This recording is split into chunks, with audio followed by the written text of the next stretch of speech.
Msikilizaji, naomba nikuambie kitu, alafu jibu lake utaniambia kwenye comment kama umekubaliana na mimi ama la. Lakini na mimi utakubaliana tu na mimi. Najua wengi ni kama hamfurahi zaidi mara baada ya utamu kuonekana kidogo katika kibuyu cha asali. Wengi mnaona kama lisali moja ni kama na wanyima ama siwatendee haki. Lakini naomba nirudie kusema ya kwamba hii ni situation ya muda tu.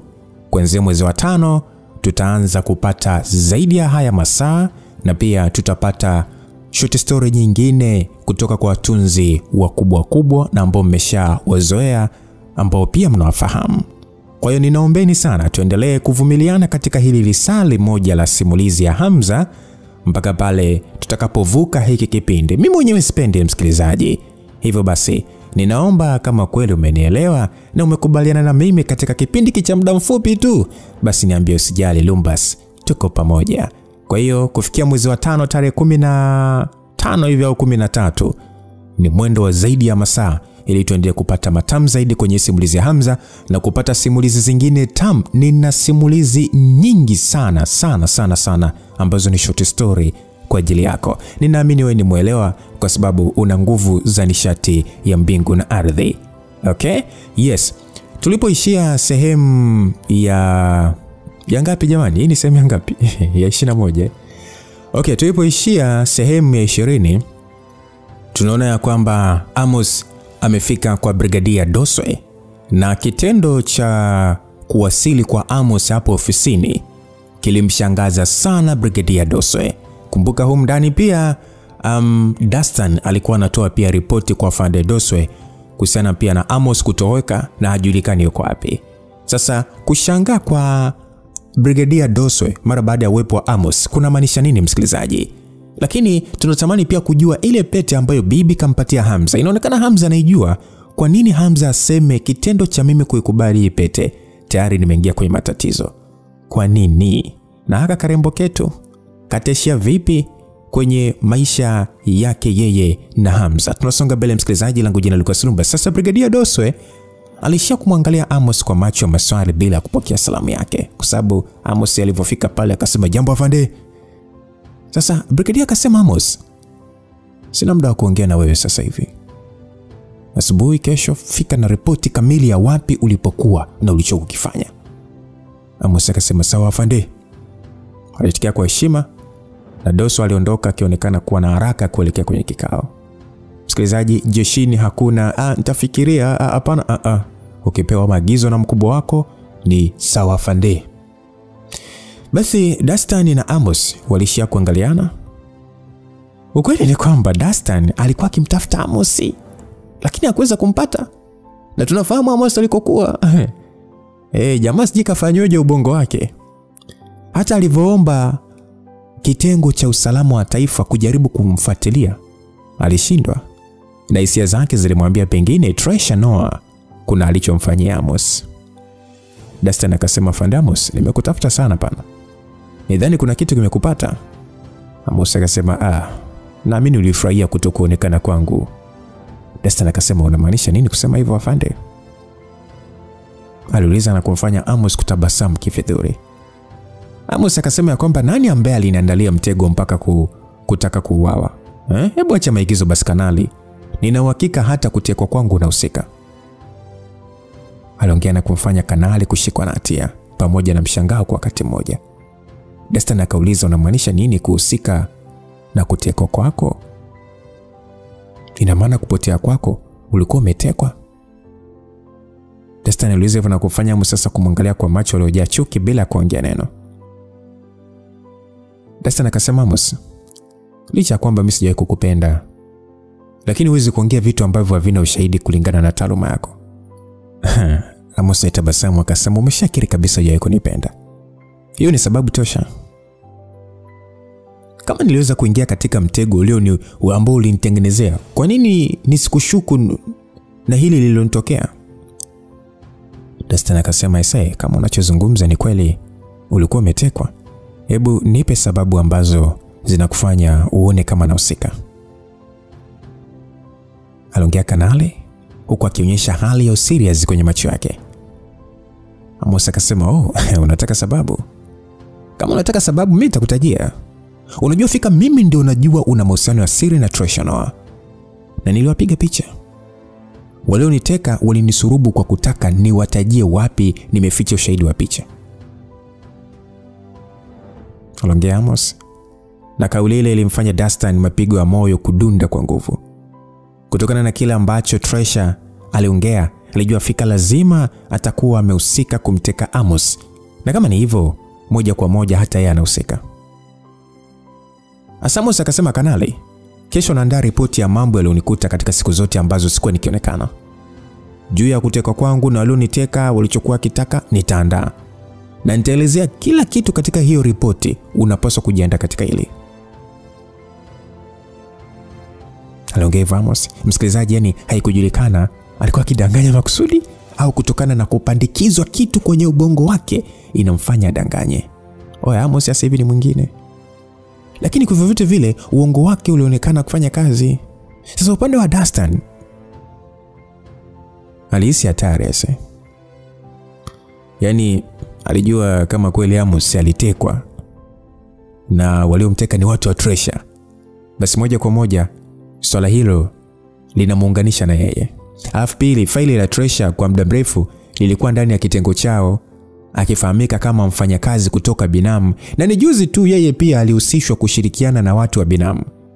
Sasa kama Amos akiwa na ushahidi wa picha na pia ikionekana kutekwa kwake kuna uhusiano wa moja kwa moja na yeye, basi kuna uwezekano akaondolewa katika vitengo nyeti vya kijeshi na kurudi kwa mwanajeshi tu wa kawaida au kufukuzwa kabisa, maana ushahidi utakuwa wazi. Alafu sivyo tu msikilizaji, alikuwa pia na kesi ya kuvunja vifungu vya utaratibu wa kitengo cha Malibu kwa kujichukulia kesi mkononi bila ya kuomba ruhusa kwa wakubwa wake. Kwa Kanali akasema ya kwamba, "Amos, kwa unataka nini kutoka kwangu?" Baada ya Kanali Dastan kuuliza hivyo, Amos akasema, "Unaniuliza nataka nini kutoka kwako?" "Sina ninachotaka." Dastan akasema, "Sasa kama unachotaka kutoka kwangu, basi usingeongea chochote na ungeandaa ripoti moja kwa moja na kuikabidhi kwa brigadia." Amos akasema, "Kwa hiyo unakiri wewe na Tresha ndio mlioniteka, si ndio?" Aliuliza Amos huku sasa akiwa na tabasamu lililojaa hofu. Dastan akasema, "Siwezi kukiri wala kukataa kwa sababu nina siku kadhaa sijampata Tresha hewani.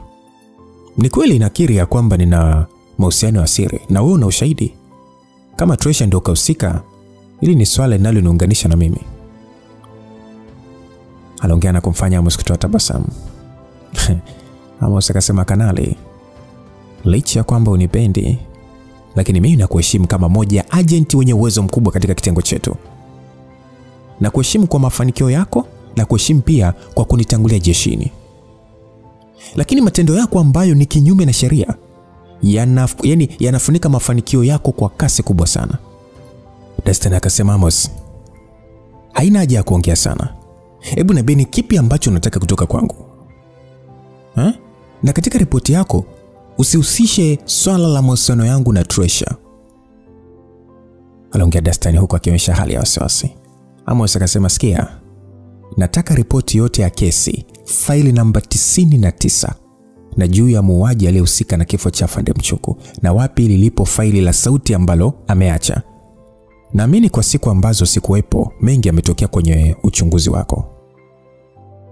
Amos aliongea hivyo na Kanali hakubadilika muonekano. Yaani kama alitegemea Amos angeomba kitu kama hicho, angeomba ripoti yote ya kesi faili namba 99. Sasa Dastan akasema, "Jana kumetokea ajali ya gari la Mheshimiwa Jongwe kulipuka na kupoteza maisha.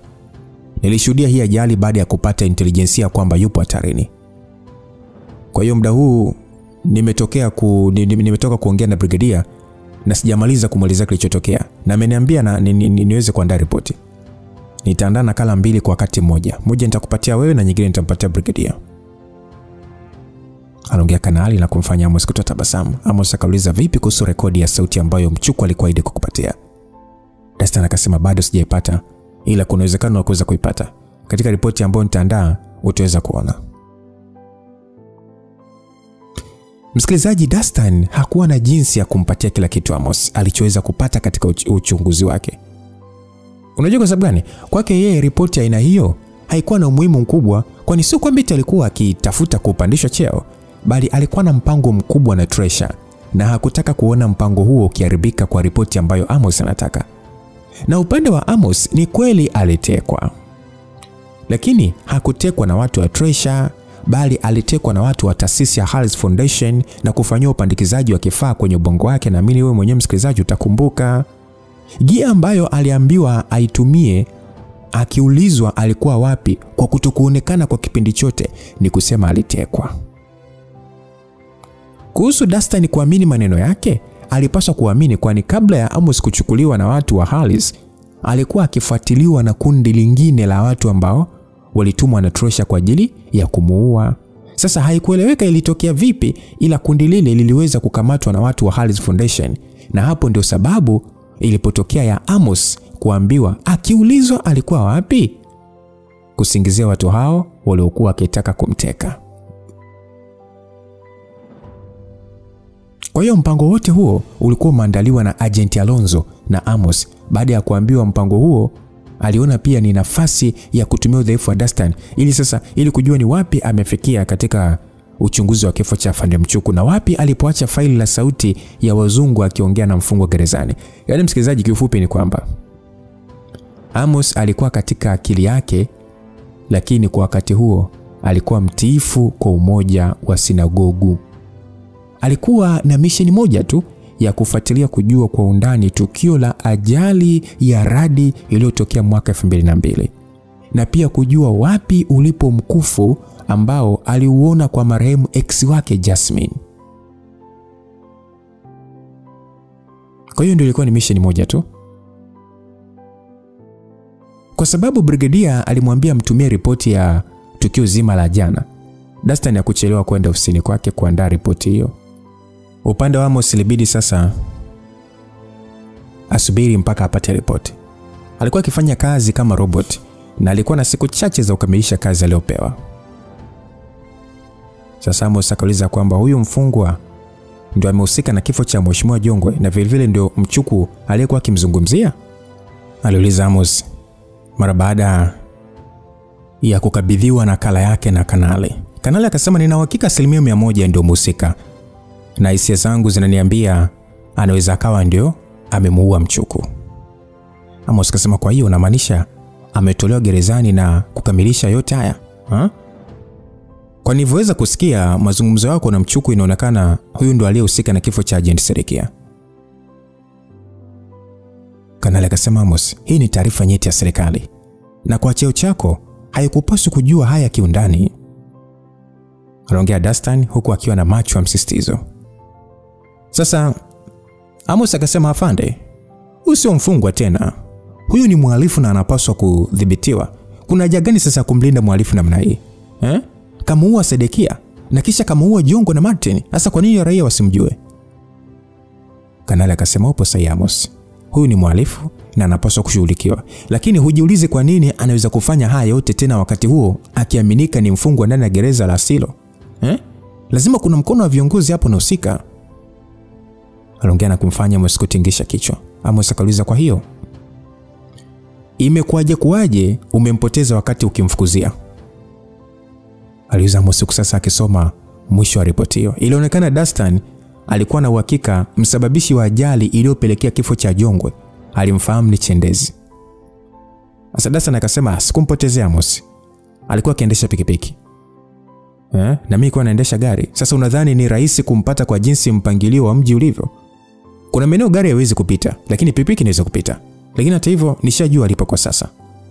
Amos akasema una uhakika? Dustin akasema ya, nina uhakika nimempata. Amos akasema unamaanisha nini? Dustin akasema mimi siwezi kuambia ninachomaanisha. Nimekupatia hiyo nakala, lakini picha za mimi na Tresha unazo. Sikuamini Amos mpaka nione umezifuta. Amos alitoa simu yake na kumpatia Kanali na kuonyesha picha hizo. Amos akasema hizo hapo unaweza kufuta, lakini kumbuka bado unaijua siri yako.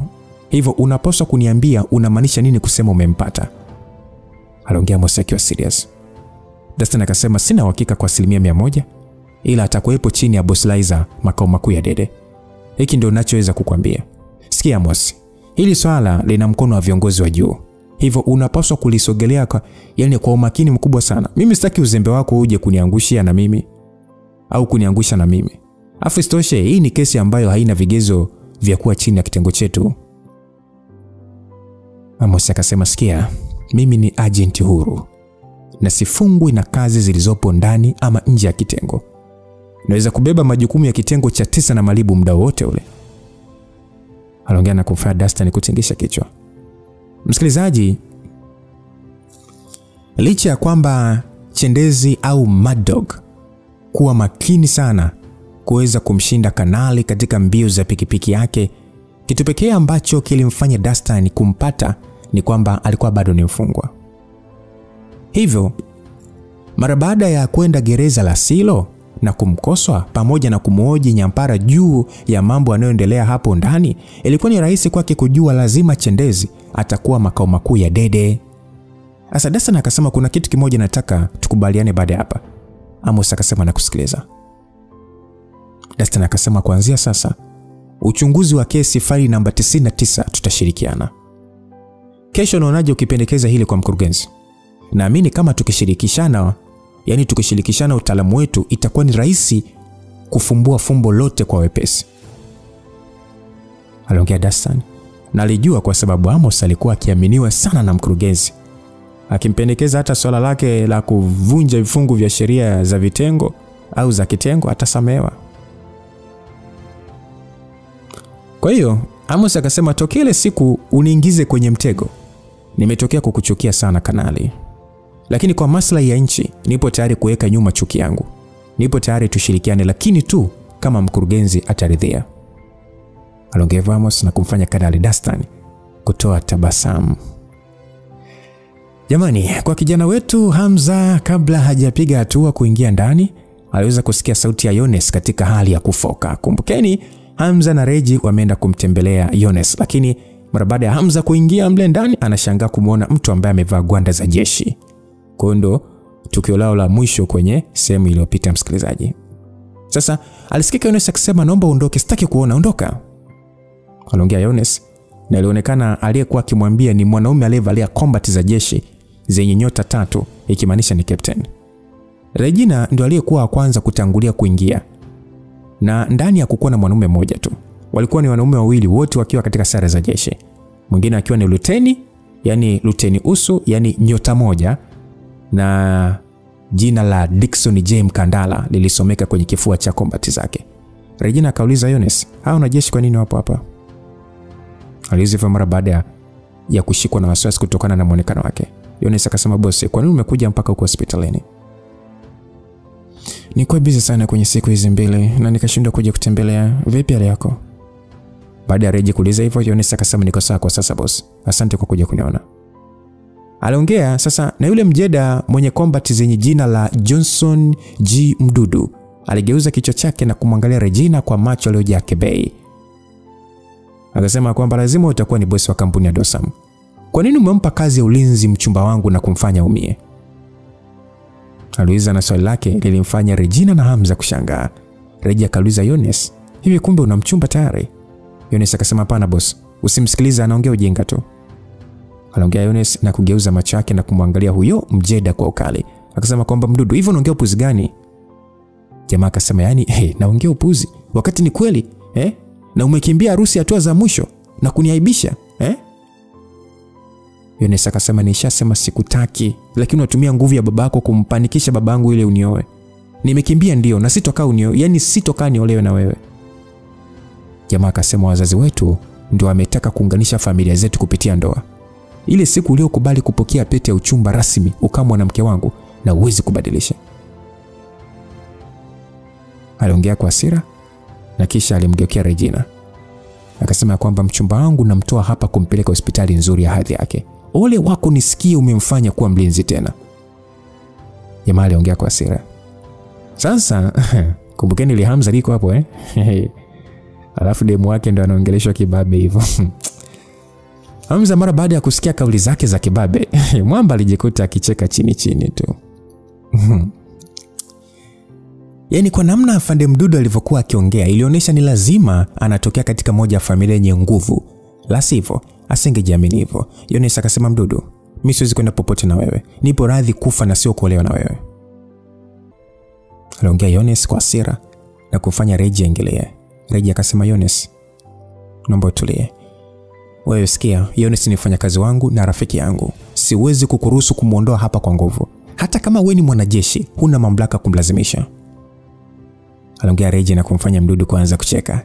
Jamaa alicheka akasema, yaani unaanza kuongea masuala ya sheria mbele yangu? Hivi unanijua mimi nani?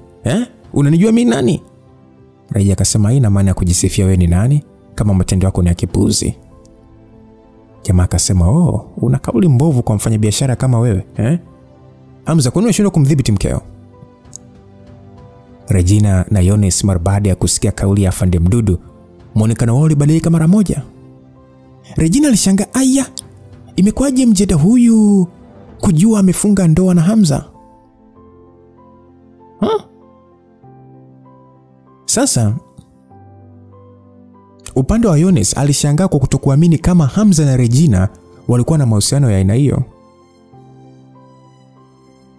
Hamza yeye mwenyewe akushangaa, lakini muonekano wake ulikuwa ni kauzu mno. Unanijua mimi? Aliuliza Hamza, swali likienda kwa Mdudu. Ya, nakujua ndio. Najua pia wewe ndio uliyemuumiza Captain Nobet. Unajiamini sana mpaka kumshambulia mwanajeshi? Aliongea huku akiwa na muonekano usio kwa serious sana. Yaani ni kama alifurahia kitendo alichofanya Hamza. Hamza muda huo aliweza kujua lazima huyo afande atakuwa ni moja ya kikosi ambacho kinamfuatilia kama ilivyokuwa kwa Captain Nobet. Lakini hata hivyo hakujali sana. Kama walikuwa wakimfuatilia, ilikuwa ni rahisi kwao kuweza kupata taarifa za yeye na Regina kusajili ndoa bomani. Sasa Yones akauliza kwamba boss Regina, kumbe umeolewa? Aliuliza Yones kwa mshangao.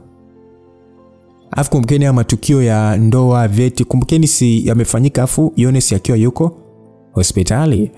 Kwa hiyo ndo maana hakujua, yani hakuwa karibu sana na bosi wake. Kwa hiyo matukio yote yametokea Yones alikuwa hajui. Kwa hiyo licha ya kwamba Regina alimchukulia kama rafiki yake, ulikuwa sio ule urafiki wa kufuatiliana maisha yao binafsi. Regina alishia kuangalia chini huku akiwa ameng'ata lipsi za mdomo wake. Hakudhani ingefahamika haraka hivyo juu ya ndoa yake na Hamza. Akajibu, ndio tumesajili ndoa yetu, ila sikutaka watu wengi kujua. Yones akasema, kumbe. Yones alijisikia kama vile amekuwa mtupu na mjinga kwa wakati mmoja. Siku ya kwanza alimuona Hamza na kumpeleka nyumbani, hakutarajia Hamza angekuwa na mahusiano ya aina hiyo na Reggie. Afu kubwa zaidi kuliko yote ni kwamba alikuwa akimchukulia Hamza kama mwanaume muhuni ambaye hana mipaka. Akikumbuka matukio kati yake na Hamza na taarifa hiyo, alijikuta sasa akishikwa na hasira. Sasa jamaa akasema kwamba Hamza, usijione kidume kwa sababu umeweza kumshambulia Captain Nobet ukaisi eti kwamba tutakuacha salama. Una kesi kadhaa zinazokukabili na tunakwenda kuzifanyia uchunguzi. Kama una akili, ni hili kujisalimisha mapema. Reggie alijihisi kupaniki, maana kutarajia serikali ingetuma watu kwa ajili ya kumchunguza Hamza, na ijiuliza ina maana Hamza anakwenda kufungwa kwa kumuua mtu. Aisee, kwangu bora Captain Nobet kidogo naona ana weledi. Ila wewe unachojua ni kuongea tu. Kama una uwezo wa kunikamata, huna haja ya kunipiga mikwara kama the way unavyoongea hivyo. Aliongea Hamza na kauli yake ilimfanya afande Mdudu kujaa sumu. Lakini licha ya hivyo, alikuwa akimhofia Hamza, hivyo hakufanya chochote na hakutaka kuzidi kumkasirisha. Lakini hata kama alikuwa akimuogopa, aliamini kama akiamua kumkamata ataweza. Sasa jamaa akasema wapo wataalamu wengi wa mapigano ndani ya hii nchi ambao wanaweza kukushinda. Hivyo acha ukiburi. Hatujaamua tu kukuchukulia tu kwa sababu tunaangalia muda sahihi wa kufanya hivyo. Aisee, kama umemaliza kuongea ondoka. Maana hakuna anayeonekana kukaribisha hapa. Au unanifukuza kama nani? Nilivyosema Yones ni mwanamke wangu, hujanielewa? Wewe ndio unatakiwa ondoke hapa. Kama una uwezo, jaribu kumchukua Yones kwa nguvu uone. Wewe ni mjinga nini? Yaani unaleta kiburi mbele ya mtu ambaye hata hujui nguvu yake. Ndio sikujui, na sitaki kukujua. Aliongea Hamza huku akitingisha mabega. Yones mara baada ya kuona wili hawa wanaanza kupandishana, alijikuta kingiwa na wasiwasi. Yones akasema, Hamza, acha kujibishana. Bosi nitaondoka naye tu. Aliongea Yones, japo majeraha yake yalikuwa yamepona, lakini bado alihitaji muda wa kupumzika yani aweze kupumzika zaidi. Reji akasema, Yones, kwa nini? Si ulisema hutaki kuondoka naye? Yones akasema, kwa ajili yangu sitaki kukuingiza kwenye matatizo. Aliongea na hapo Reji alijua lazima itakuwa ni kuhusu nguvu ya afande Mdudu, ndio maana ameamua kwa hiari yake kuondoka. Ili isije kutokea wakaingia kwenye ugomvi na Hamza. Reji hakuwa mtu kurupuka hata hivyo. Alikuwa akijaribu kupima faida na hasara. Akakatotoka na akili yake. Hata kama alikuwa akimiliki kampuni kubwa, lakini bado ataishia kuwa mfanyabiashara tu mbele ya wanasiasa na wanajeshi. Yones, hivi ukoona unasababisha familia yako matatizo kwa kukimbilia huko? Huu ni muda wa kurudi nyumbani na usione wasiwasi kabisa. Tukifika nyumbani mimi nitaongea na baba yako ili tuweze kufunga ndoa haraka na tuanze kufikiria swala la watoto. Wakati huyo soja akiongea, alikuwa akikiangalia kifua cha Yones kwa macho yaliyojaa uchu wa kimatamanio. Sasa Yones akasema, endelea kuota. Siwezi kukubali kuolewa na mtu mwenye majigambo kama wewe. Jamaa akacheka akasema, hilo sio juu yako kuamua. Yaani tukisharudi kila kitu kitaenda kutokana na mipango ya familia. Babako amekuvumilia muda mrefu sana na licha ya kujua unaishi hapa da, hakuchukua hatua ya kukulazimisha kurudi. Alikuwa akikupa muda ili mwisho wa siku uelewe kwamba mimi ndo mwanaume sahihi wa kukuoa. Ni mimi pia ambaye sikutaka wakusumbue. Niliwaambia wakupe muda. Jamaa aliongea kwa majigambo. Msikilizaji, moja ya sifa ya Mdudu ni kuwa mpole mbele ya wakubwa zake kijeshi. Lakini ukimkuta mbele ya watu walio chini yake, jamani, ni mjivuni wa kiwango cha daraja A. Regina mara baada ya kusikia maneno hayo na kuona namna Yones alivyokuwa katika hali ya huzuni, alijikuta akimwonea huruma. Hata yeye mwenyewe alikuwa akijua machungu ya kulazimishwa kuolewa. Kwake aliona licha ya Hamza kuwa na mapungufu yake, lakini alikuwa afadhali kuliko Mdudu. Yones, haina haja, kama utaki kwenda haina haja ya kujilazimisha. Unajua ndoa ni swala la hiari. Na ukiona upate haki yako, shirikisha hata wanasheria wa mambo ya haki za binadamu. Aliongea Reji. Jamaa akajibu, ashirikisha wanasheria? Reji, na wewe ni mjinga sana. Yaani wewe ni mjinga mno kutaka kuingilia mambo yetu. Sasa ni mara baada ya kuona Regina alikuwa akimtetea, alijisikia vizuri. Ni mara ya kwanza kwake kutetewa kama hivyo. Nyumbani wakati analazimishwa kuolewa, hakuna ambaye akimkingia kifua mpaka alipofanya maamuzi ya kukimbilia Dar es Salaam. Yones akasema, mkurugenzi, asante sana kwa kusimama upande wangu na kunijali mwanamke kama mimi ambaye ninachojua ni kupigana tu kwa miaka yote mitatu tokea tukutane. Nisamee, siwezi kuendelea kufanya kazi chini yako tena. Aliongea Yones kwa sauti iliyojaa huzuni maskini. Na maneno yake alimfanya Reji kuzidi kushikwa na huzuni iliyochanganyikana na hasira. Afu muda huo Yones alikuwa ashatoka kitandani kwa ajili ya kuondoka.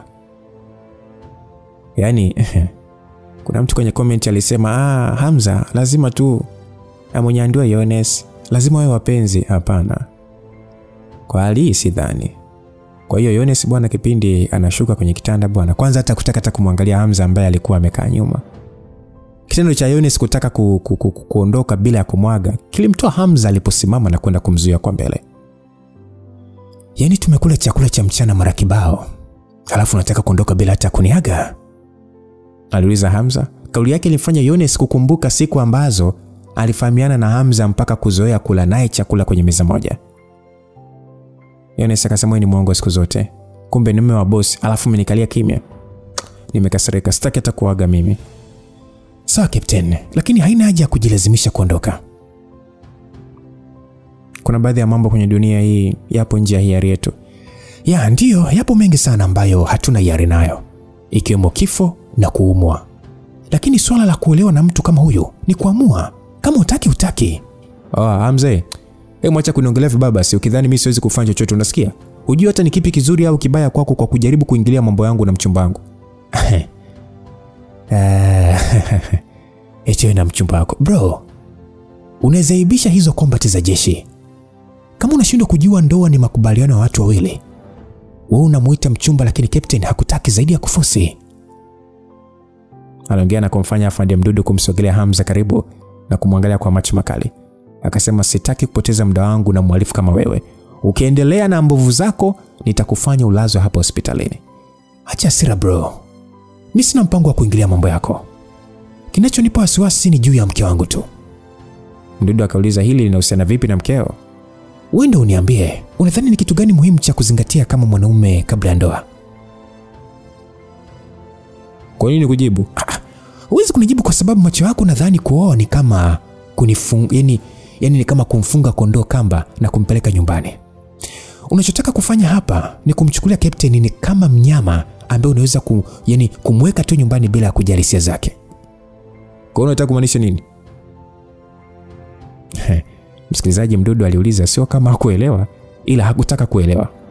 Sababu ya Mdudu kumlazimisha Yones kuolewa naye, unajua ni ipi?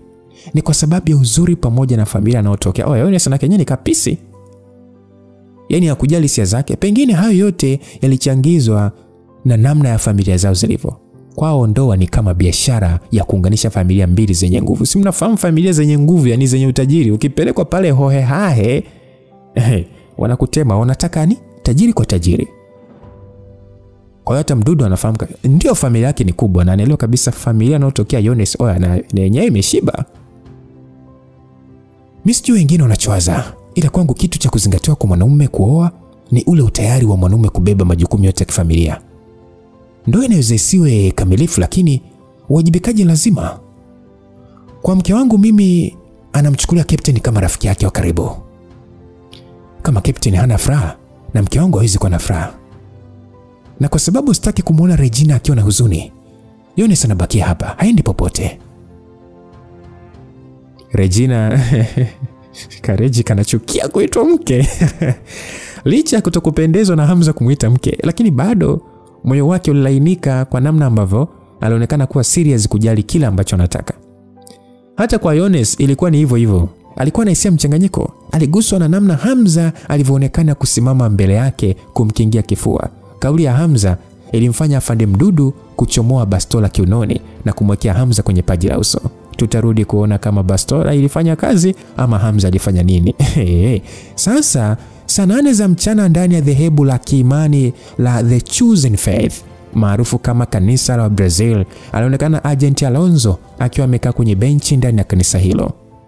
Msikilizaji, kanisa hili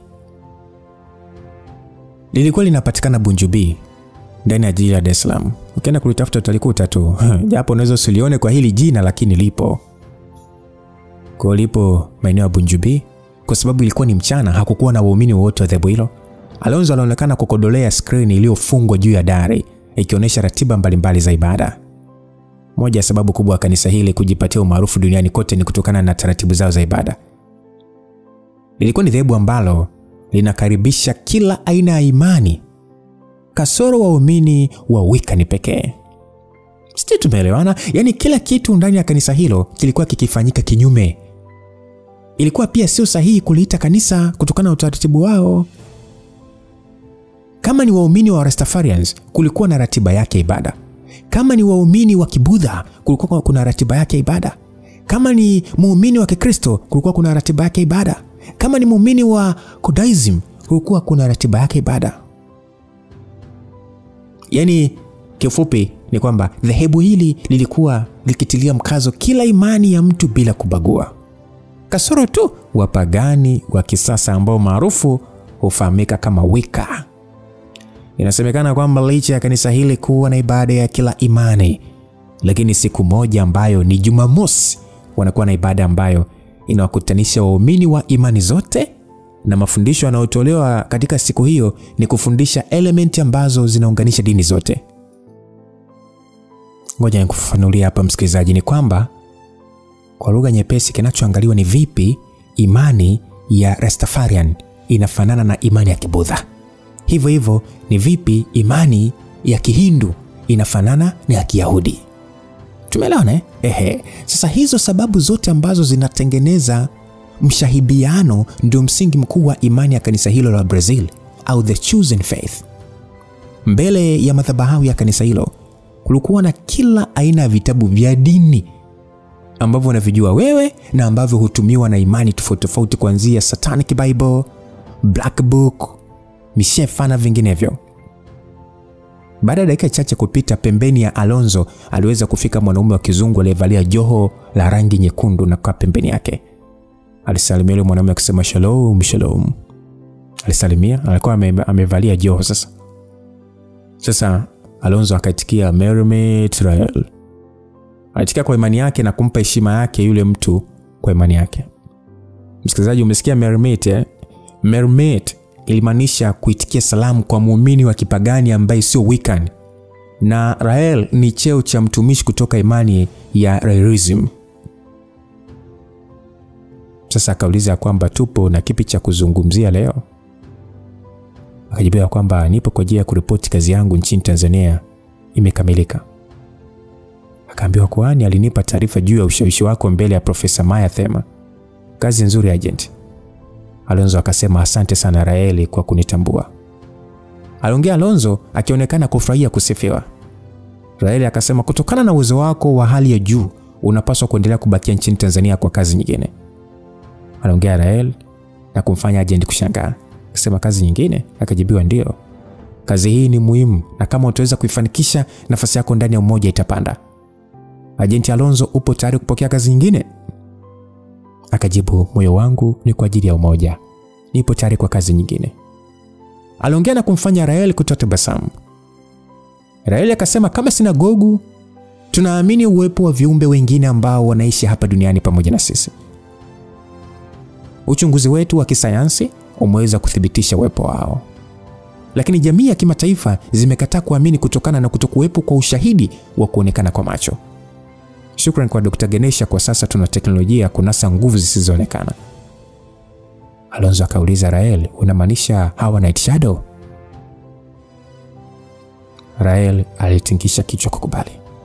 Akasema kwa taarifa iliyosambazwa na kuhani mkuu duniani kote, inapambanua viumbe hawa wanaweza kujidhihirisha kwa binadamu kwa kutawala vivuli vyao. Tunaamini viumbe hawa wamekosa miili ya kibinadamu. Ndio maana tunashindwa kuwaona.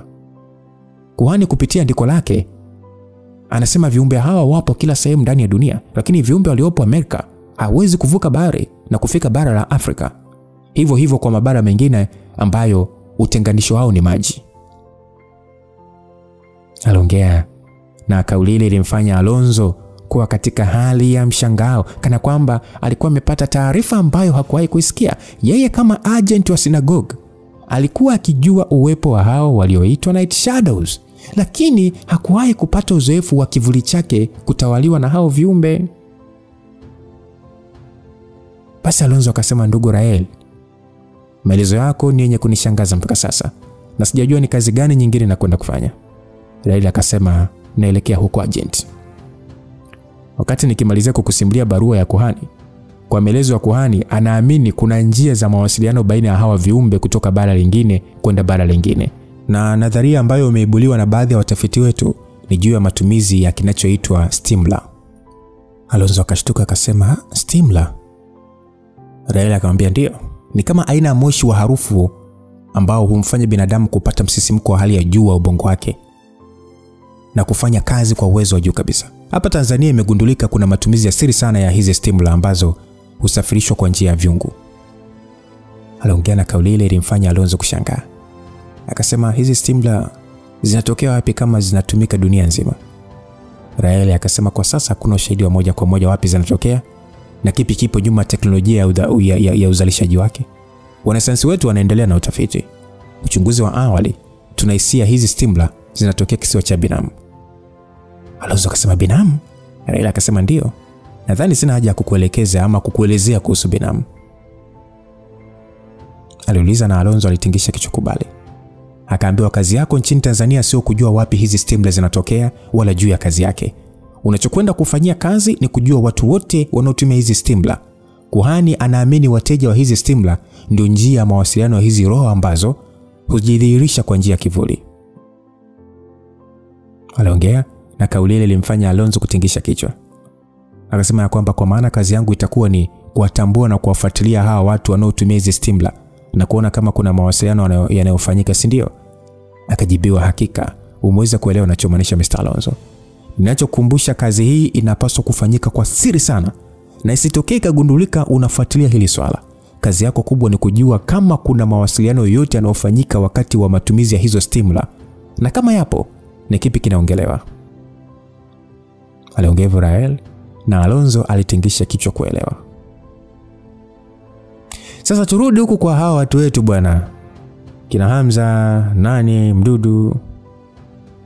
Sasa Mdudu akasema, sogea uone kama sija kufumua ubongo wako. Sogea, ninaumwaga ubongo wako. Sogea uone, jisogeze uone. Aliongea Mdudu sasa akiwa hana ishara ya utani kwenye macho yake. Sasa Reggie na Yones mara baada ya kuona Hamza kawekewa bunduki kwenye paji la uso, mioyo yao ilitaka kuwatoka. Yones akasema, Hamza, hebu naomba basi tushie hapa. Mdudu haina haja ya kwenda mbali hivyo bwana. Aliongea Yones kwa namna kubembeleza. Reggie akasema, huoni kama sio vizuri kutoa silaha eneo la hospitalini? Jamaa akasema, kwa hiyo ikiwa hospitalini ndio nini sasa? Yaani mimi naweza hapa kumuua hapa na kwa yani na hakuna kunifanya chochote. Sasa Fanny Dickson akasema, Captain, kwa nini tusimkamate tu na kumpeleka kituoni? Aliongea Fanny Dickson ambaye muda wote alikuwa ametulia pembeni tu. Jamaa akasema, upo sahihi. Huyu tunaondoka naye hapa pamoja. Yaani tunaondoka hapa pamoja na Yones. Nitakuwa nimepiga ndege wawili kwa jiwe moja. Aliongea Mdudu akimaanisha anataka aondoke na Hamza pamoja na Yones.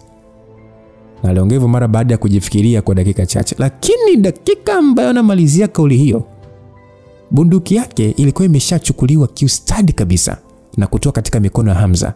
Na ilichukua dakika chache tu risasi zote kutolewa na Hamza na kumwagwa chini. Umeitunza vizuri sana hii bastola. Aliongea Hamza huku akichunguza bwana. Sasa Mdudu na wenzake walikuwa wameshikwa na butwaa, maana hawakujua ni kwa namna gani Hamza aliweza kuchukua bastola. Kilikuwa ni kitendo cha spidi sana kutokea. Hamza mara baada ya kuhakikisha bunduki hiyo haikuwa na risasi hata moja, alimrushia Fanny Dickson ambaye alidaka. Mnaweza kuondoka sasa.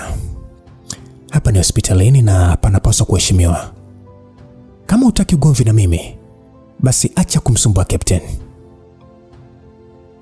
Wajeda hao walijihisi ni kama kudharauliwa hivi kwa kila ambacho kimetokea.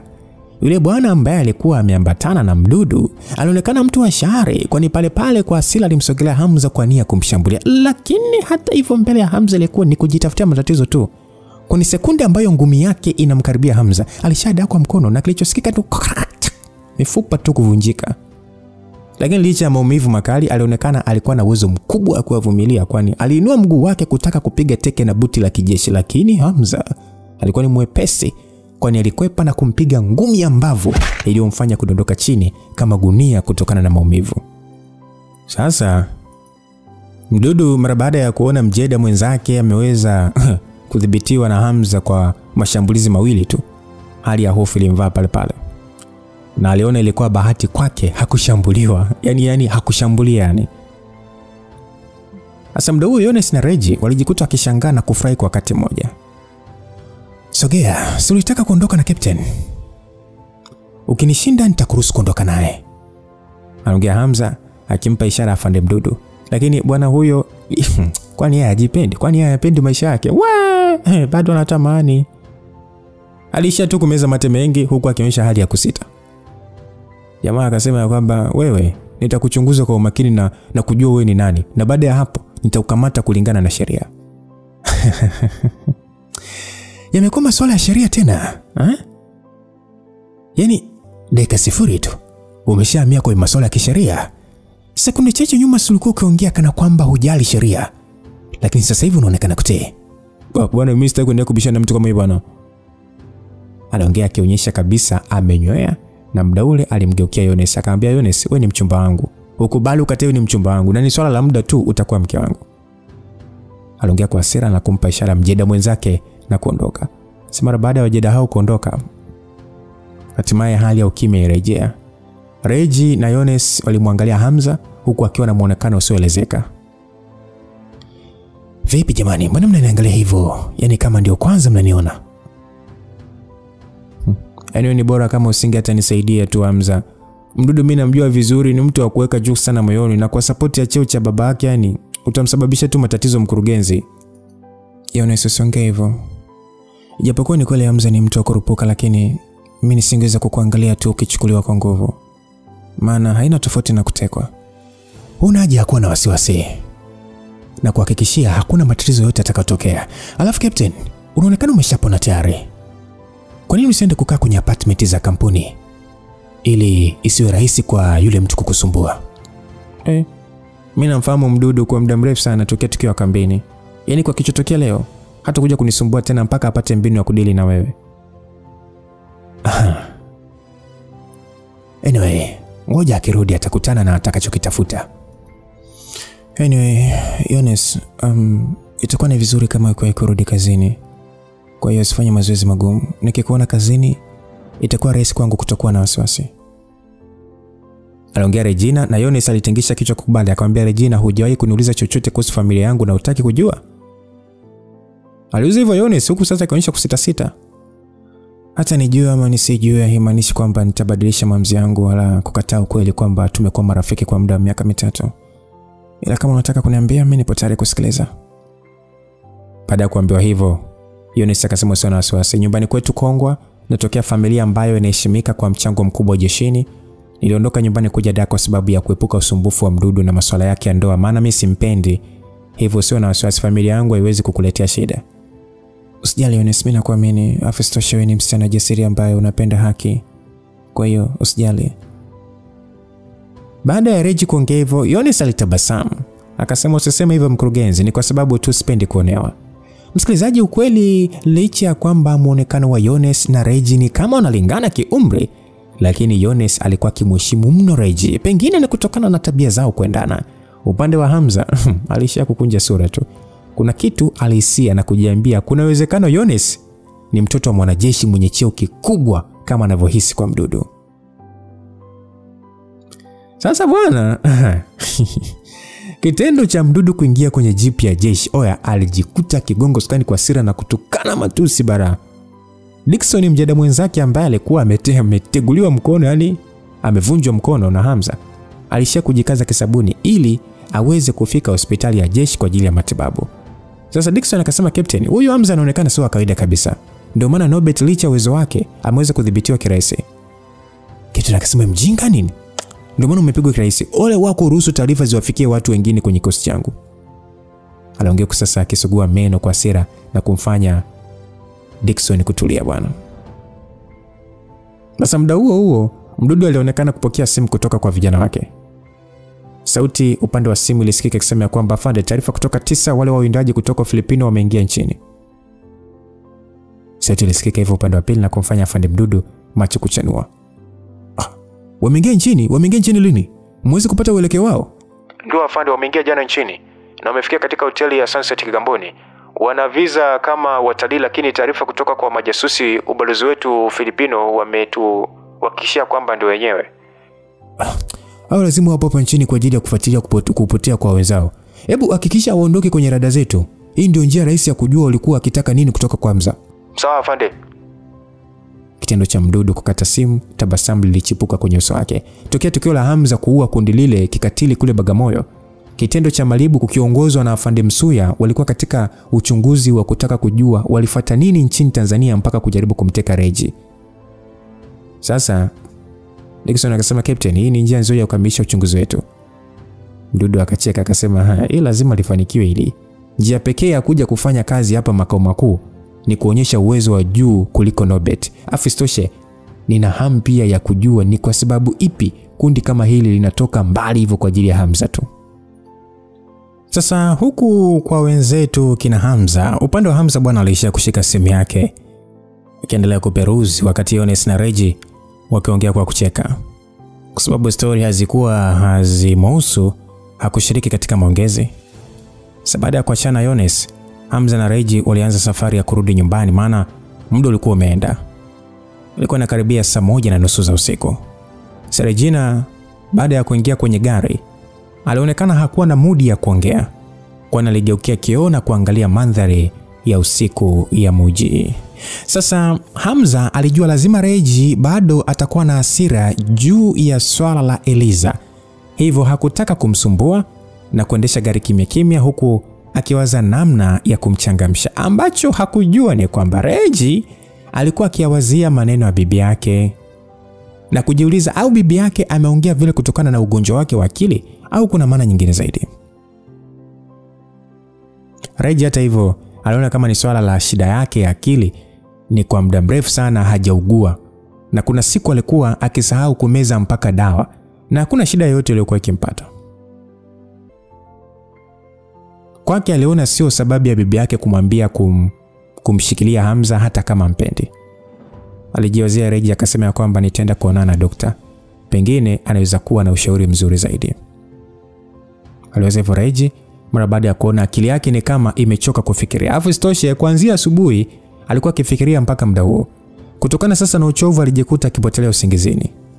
Hamza mara baada ya kufika nyumbani na kuegesha gari na kugeuka nyuma ndio alikuja kugundua Reggie alikuwa amelala muda mrefu na kujikuta akianza kukuna kichwa. Hamza aliona ni swala la kumbeba na kumpeleka ndani. Hivyo alishuka na kufungua mlango mwingine.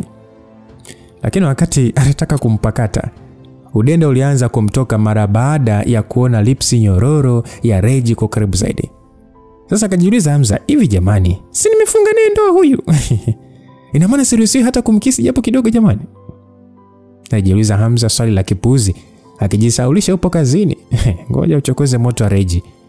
Kulikuwa na kasauti kalikuwa kakimwambia anaruhusa. Tena yani kasauti kanamwambia wewe unaruhusa 100% bwana. Acha uoga. Mpige kisi huyo. Acha kudhalilisha wanaume bwana. Sasa kitendo cha kuweka pua zake karibu na kupatwa na harufu nzuri kutoka kwa mrembo huyo, pumzi yake ilianza kuwa nzito. Sasa kajiwazia akasema huu ni ufala huu. Ngoja nipige hata kakisi bwana. Kakuibia. Alijiwazia sasa akianza kuinamisha mdomo wake kusogelea lips za Reggie. Lakini sasa kabla hata hajazifikia Reggie usingizi ulimzidia na kutaka kudondokea upande mwingine. Sasa ile Hamza anamzuia ili asidondoke, mdomo wake uliojaa udenda si ukawa umevamia nini kifua cha Reggie. Ambaye sasa alikuwa amevaa basi tu nyeupe. Sasa shida haikuwa mdomo wake gusana na kifua cha Reggie. Tatizo ni kwamba mate mengi yalimtoka na kuloanisha ile sehemu. Sasa Hamza macho alimtoka lakini alipatwa na weni mara baada ya kumwona Regina baada hajashtuka. Sasa sauti ikasikika ikisema kwamba bro, endelea hapo acha woga. Hamza hakuelewa sauti hiyo ushawishi inatokea wapi. Lakini aliamua kuitii na kujaribu tena. Huku sasa akifurahia marashi ya mrembo Reggie. Hamza hisia zilianza kumpata kwa kiwango cha sijara na kutokana na kukosa tendo kwa muda mrefu ilimfanya sasa ashinde kujizuia na kutoa ulimi kama paka. Reggie sasa alijikuta akishtuka mara baada ya kuhisi kitu kikimwasha upande wa kulia kwenye kifua chake. Hamza mara baada ya kuona Reggie ameshtuka, alirudi katika hali yake ya kawaida huko akijifanyisha sasa hakuna kilichotokea. Reggie akauliza huko akijivuta, hivi kumbe tumeshafika? Ya, tumefika na nilikuwa nikijishauri hapa nikubebe au nikuamshe. Muda ule Reggie alijihisi ubaridi kwenye eneo lake la kifua na alijikuta sasa akipeka mkono na kugusa pale pale na akakunja sura. Akasema mbona nimeloa? Haya maji yametokea wapi?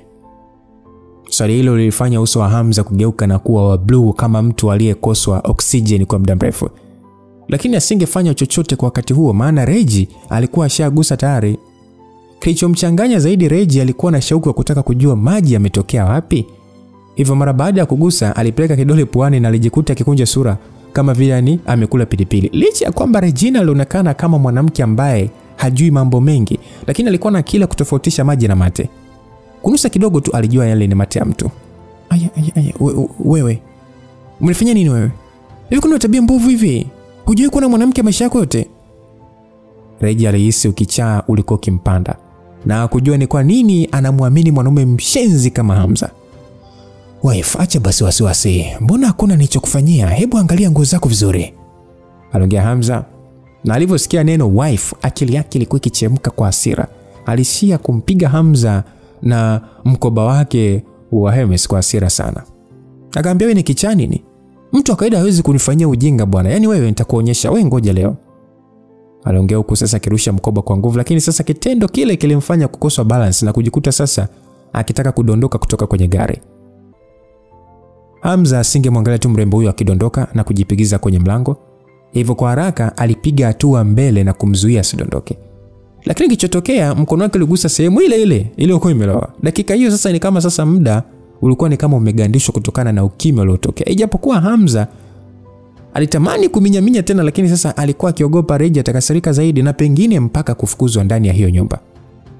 Reggie, sio makusudi, nimekuzuia tu usidondoke. Hamza alijikuta akigwaya huku akijitetea kwa kukosa kujiamini. Regina upande wake alihisi aibu kubwa, alitamani kumpiga lakini alishindwa kuchukua hatua. Akamwambia niachie bwana, niachie kwanza. Mimi nakuachia ila sasa usije kunipiga. Wewe, Hata nikupige si utakwepa tu. Ya, ni kweli. Aliongea Hamza na kumsimamisha vizuri. Sasa baada ya kutoka nje ya gari, Regina uso wake ulikuwa umejaa aibu na hakutaka kabisa hata kumwangalia Hamza usoni, kwani alitembea haraka kuingia ndani. Sasa Hamza alishia kupumua kwa uweni mara baada ya msala huo kumpita na kujiambia ni heri kutafuta tu hela kuliko kudili na mwanamke kama Regina. Hiki kichwa hapana. Hamza alijikuta akijitoa fahamu na kujiambia kama atalala naye kitanda kimoja, je, ni raha kiasi gani atajisikia? Kitendo cha kupata mawazo hayo, alijikuta akitoa tabasamu na kujiambia leo lazima atupie swaga, maana unajua amechoka kula kwa macho Hivyo haraka alipeleka gari garage kwa ajili ya kuliegesha. Sasa wakati anaingia ndani, alimkuta Reji akiwa jikoni akichangula friji bwana, akionekana kama anatafuta kitu cha kula.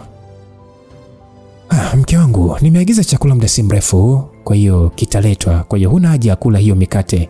Haitakushibisha. Alafu hivi ni mara ngapi mimi nimekuambia usiniite hilo jina lako bwana?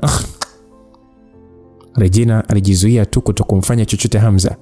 Licha kukasirika kuitwa mke, maana alijua hana uwezo wa kumpiga. Reji, bado tu una hasira na mimi? Hivi kwa nini una hasira na mimi?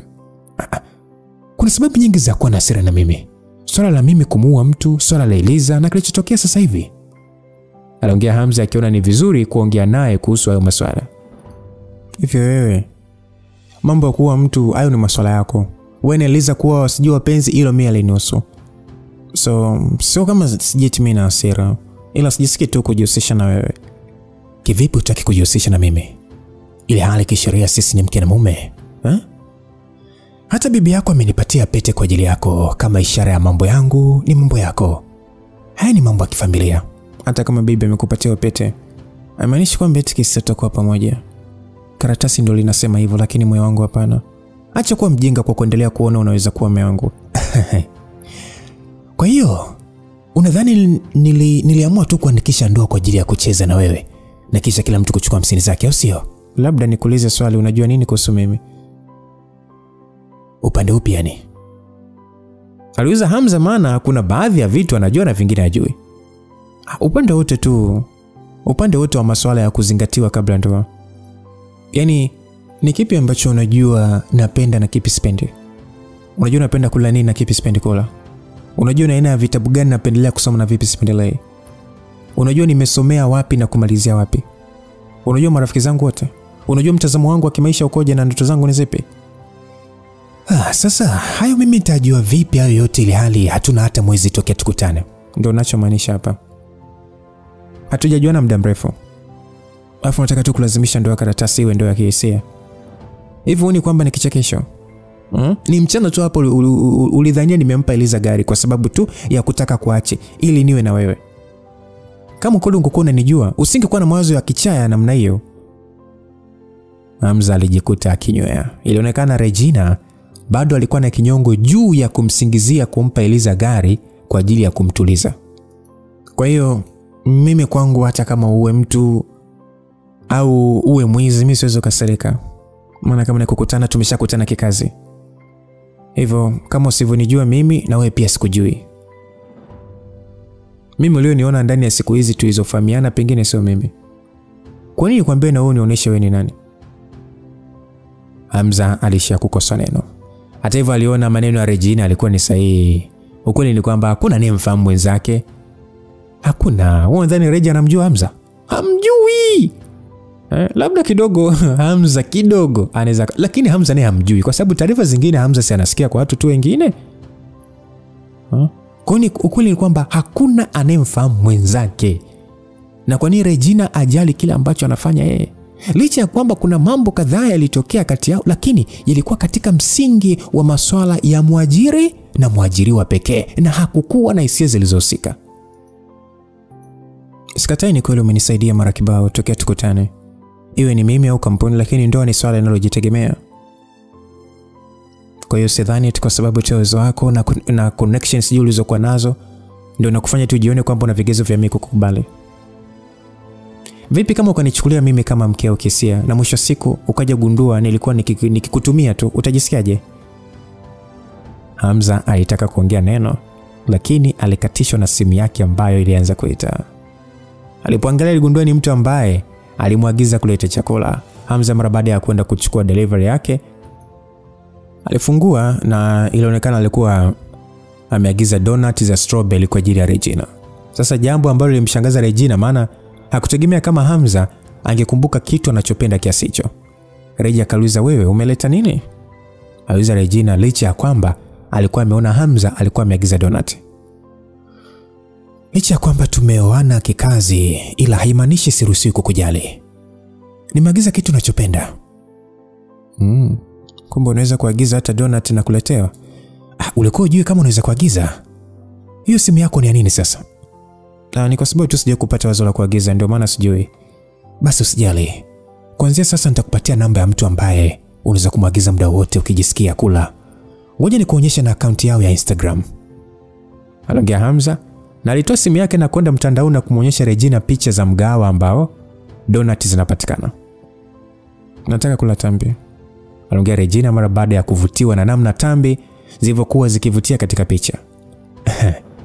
Unataka tambi na sio donut tena? Mimi nataka kula vyote kwa pamoja. Unataka nilalie tu donut kweli?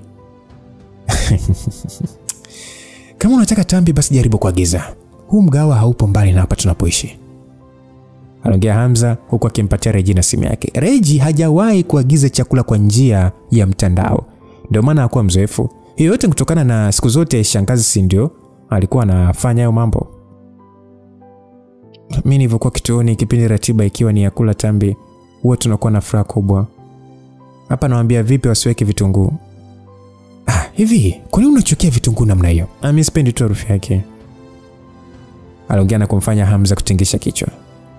Okay, mtumie message tu, mwambie asiweke vitunguu. Kwani wewe utaki tambi? Aliuliza Regina. Na Hamza kuona anaweza kula hizo donut na kisha kulala, hivyo alitingisha kichwa kwamba na yeye awekewe oda yake. Hamza alishia kumwangalia tu Regina namna ambavyo alikuwa busy kuandika message akiagiza chakula. Mimi naona kuwa mke sio kitu kibaya sana. Unamaanisha nini? Licha kwamba hatujafahamiana kwa muda mrefu, lakini unajua napendelea kula donut kuliko kitu chochote, tena ambazo zina strawberry. Naendelea kukufahamu kwa speed ya juu mno. Ni kimoja katika vitu vingi ninavyopenda, sioni haja ya kujivunia. Mtu hawezi kufahamiana ndani ya muda mfupi. Ni swala la kufahamiana kidogo kidogo. Unaonaje tukijipa muda wa kufahamiana mdogo mdogo? Nakiri kwa sasa sikujui vizuri na pia wewe una maswali mengi kuhusu mimi. Lakini sio sababu ya kutuzuia kuwa pamoja. Huu ni muda mwingine tulikuwa na furaha licha ya kutokufahamiana. Hivyo unaongea nini wewe? Muda gani mimi nilikuwa na furaha? Sijui, ila moyo wangu unaniambia tu kuna muda unaonekana kuwa na furaha kuwa na mimi. Halafu kama unakumbuka vizuri, wewe mwenyewe umesema huamini ndoa. Sio kwa sababu upendi kuolewa, bali ni kutokana na kuipa ndoa thamani ya juu. Lakini leo hii umekubali tuandikishe ndoa ya mkataba bila kunifahamu. Hii inaonyesha mimi sio mtu mbaya hivyo, si ndio? Au ni mawazo yako peke yako? Mimi nimeamua tu kukutumia kwa malengo yangu kwa sababu ulikuwa tayari kutumiwa. Kwa hiyo muda wote ulikuwa unanitumia, Kwa nini ukuongea mapema sasa? Aliongea Hamza huku akimshika Regina kichwa. Hebu acha ujinga basi wewe, kwa nini unagusa kichwa changu? Sio tu kukishika, nataka pia kukipiga. Maana kinafikiria sana hata vitu ambavyo havina maana. Tunaweza kuwa hatufahamiani vizuri kwa sababu sisi si wapenzi halisi. Lakini licha hivyo haimaanishi kwamba haiwezekani. Kuna wenza kibao ndani ya dunia hii ambao wanapeana talaka kila uchao. Unadhani hawafahamiani vizuri? Hisia na kufahamiana ni vitu vile tofauti. Kwa sasa tunaweza kuchukulia kama tumeruka darasa kwanza, kwa sababu hatakuwa na muda na tulishalimaliza. Hivyo tunarudia darasa la nyuma. Ukiona unajisikia kunitaka, nitatakika. Nikiona nakutaka, hebu acha kuota. Nani nakutaka wewe? Kwa nini maanisha wewe unataka mimi ndio nikutake? Kama unataka nikutake, nitakutaka kweli. Hebu acha kabisa. Yaani wewe, naomba achana na upumbavu wako. Achana na umazo wako, umesikia?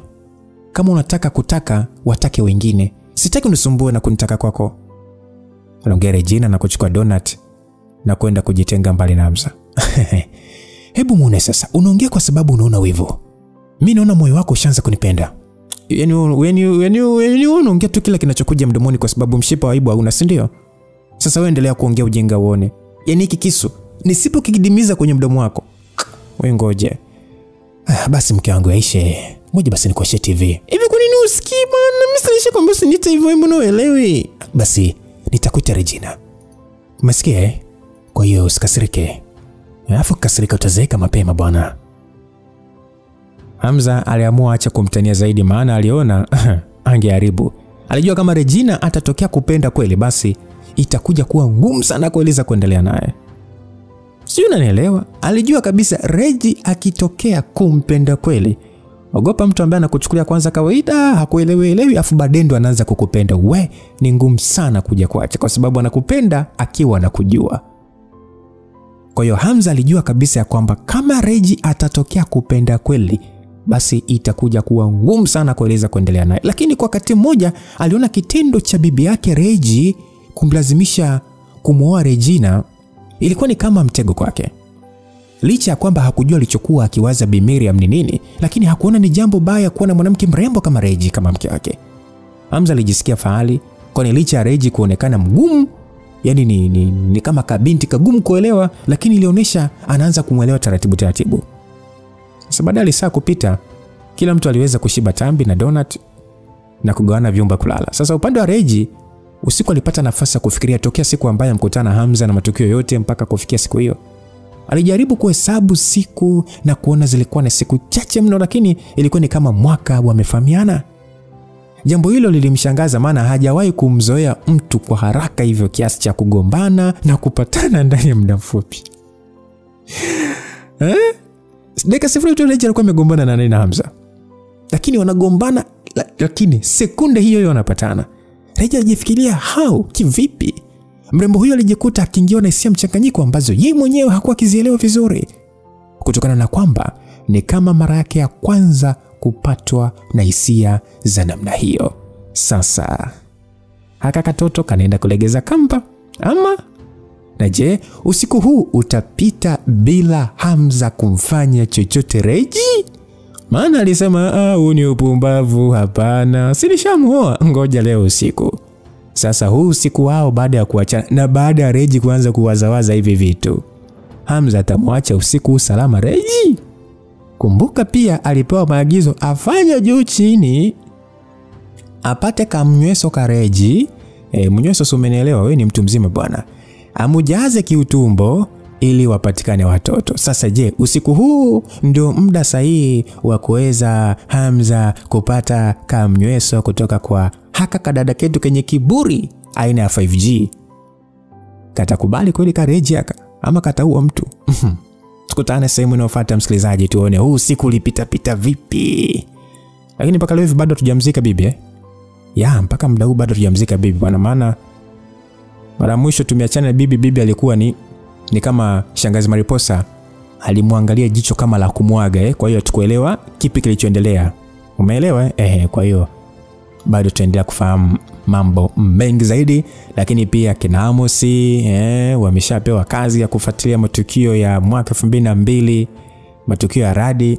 Lakini vipi mpango wao ama mpango wake Amos na Dastan watafanikiwa? Kwa hiyo tuna mengi sana kufahamu msikilizaji, na mengi ya kujifunza. Usifikirie tu matukio, lakini kuna vitu vingi ambavyo unaweza kujifunza msikilizaji, sawa? Yes, kumbuka mwandaji ni Isa Singano, na tunamshukuru Mwenyezi Mungu kwa kufika hapa. Kwa neema yake tena atukutanishe sehemu tunayofuata. Ninaamini kama umesikiliza sehemu hii, basi inshallah tutakutana sehemu inayofuata. God be with you till I meet again. Bye bye.